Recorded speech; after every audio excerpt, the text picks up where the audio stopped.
and the general public information regarding the tropical born tick and the disease that affected many of the livestock in the Federation of St. Kitts and Nevis. So, Speaker, I then give you a background. The tick was introduced, first noticed in the island of St. Kitts and Nevis, and in other Caribbean countries as well, way back in the 1980s. St. Kitts, there was a significant reduction in the number of cattle as a result of that tick, from 5,800 to 400. A significant loss of livestock in that period. In sheep, there was 9,250, and it was reduced to less than 800. Of course, the goats, there were 7,200, and it was reduced to about 950. On the island of Nevis, the disease killed 9 out of every 10 head of cattle in 10 years. Again, I'm speaking about the early era period in the 1980s. Of course, local meat and milk production plummeted and imports increased to meet both domestic demand and the needs for the tourist industry. The tick program was introduced then, and the intervention in 1994 was aimed at eradicating the tick. Then shortly after, with much work, St. Kitts and Nevis were declared provisionally free of the tick. In 2017, though, we saw a resurgence of this tick being greater than it had been through the period 2000 to 2017. We did have spikes in 2004, 2005, and with significant loss as well.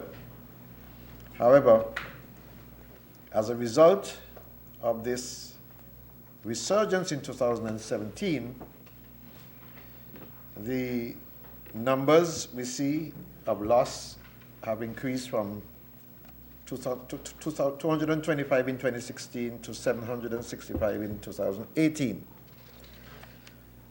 The increased morbidity and mortality related to the dermatopolosis can be attributed to the following: intermittent shortage of betical over a 9-month period.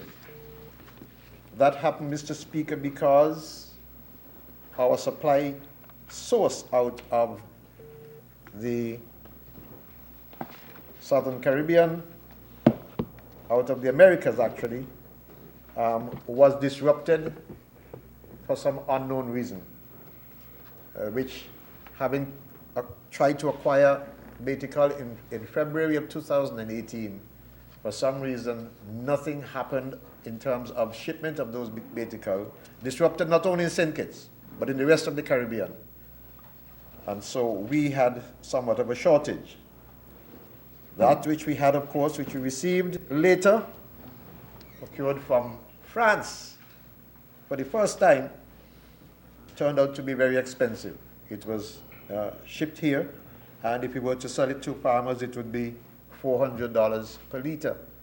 The government, however, made the decision: you cannot sell for $400 per liter, and reduced it down to $150.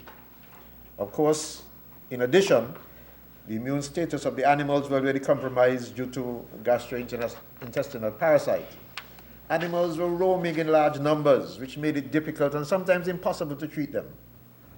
The development of drug resistance to the treatment was also noticed.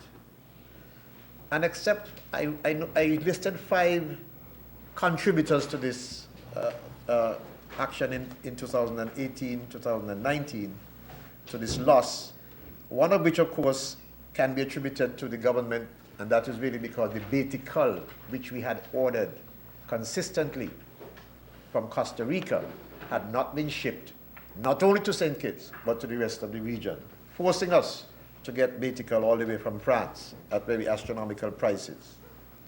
So what are we suggesting and proposing, Mr. Speaker?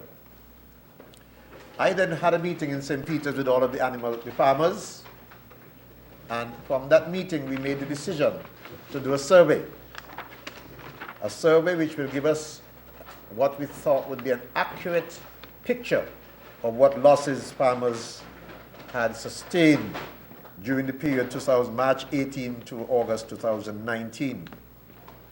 According to the data, 70 farmers who were registered with us suffered loss to this disease. The estimated livestock population reveals that we had 3,700 goats, 7,000 sheep, 500,000 cattle. And what did we lose according to the information received? Goats went down by 308, 9% decrease. Sheep went down by 291, a 4% decrease. Cattle went down by 631, a 17% decrease.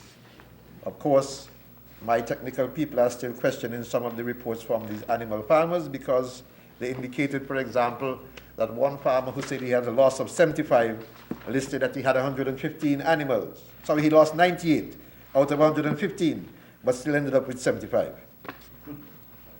Notwithstanding some of the above details which I've given, the farmers did have a loss.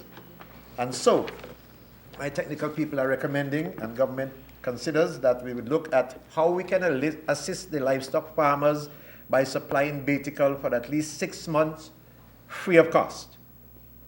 That we treat all infected, diseased animals with antibiotics free of cost for the first 6 months. This will be undertaken immediately and will involve 3 teams going out to do the work.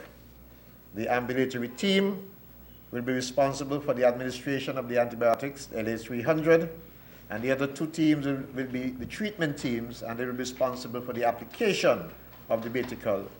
One treatment team will cover Bastia to Deep Bay, and the other will cover Parsons to Frigate Bay.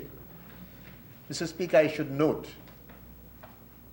that this program, which is being undertaken by the government, is estimated to cost $1,806,424. And we are embarking on that program in the first instance to give assistance to all of the farmers. In a future Parliament, Mr. Speaker, I will indicate what else government will do to support our farmers. May it please you, Mr. Speaker.